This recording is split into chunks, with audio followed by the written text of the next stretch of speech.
ఇదిగో ఇక్కడ ఇల్లు కూలింది, ఇక్కడ ఆఫీస్ కూలింది, ఇదిగో ఆ డెబ్రిస్ ఎక్కడ వచ్చి పడింది, ఇవన్నీ మన మీడియా అంతా కవర్ చేస్తుంది కదా. పంజాబ్లో, కాశ్మీర్లో అట్లాంటి చోట్ల అంటే మనం ఓపెన్గా ఉన్నాం.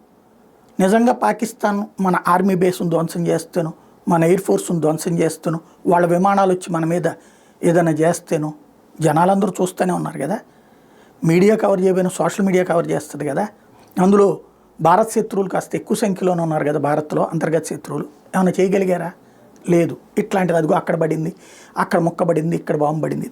అదే పాకిస్తాన్లో వాళ్ళ ప్రజలే పెడుతున్నారు. ఎలా పేలిని, ఏం పేలిని, ఎంత ధ్వంసమైనాయి అన్నట్టు. ఓవరాల్గా చూస్తే అతిపెద్ద లాస్ పాకిస్తాన్. ఇప్పటికే కనీసం 3-4 లక్షల కోట్ల ఆస్తులు ధ్వంసమైనాయి. మళ్ళీ అవన్నీ సమకూర్చుకోవాలంటే పాకిస్తాన్కి కనీసం 25-30 ఏళ్ళు పడుతుంది. ఎయిర్ బేసులు ధ్వంసం అంటే ఆషామాషి ఖర్చు కాదు, నేవీ బేసులు ధ్వంసం అంటే ఆషామాషి ఖర్చు కాదు. అట్లాగే వాళ్ళకి సంబంధించినటువంటి ప్రధానమైనటువంటి ఇప్పుడు ఆ ఫ్లైట్లు ధ్వంసం అంటే ఆషామాషి కాదు. అట్లాగే వాళ్ళ దగ్గర ఉన్నటువంటి ఆయుధాలు ఖర్చు అయిపోతున్నాయి, డ్రోన్స్ ఖర్చు అయిపోతున్నాయి, అలాగే ఆ గన్స్ ఖర్చు అయిపోతున్నాయి. ఇప్పుడు అవన్నీ కొనుక్కోవాలంటే బోల్డ్ అంత ఖర్చు. భారతదేశానికి అదంతా భరించగలిగిన శక్తి ఉంది.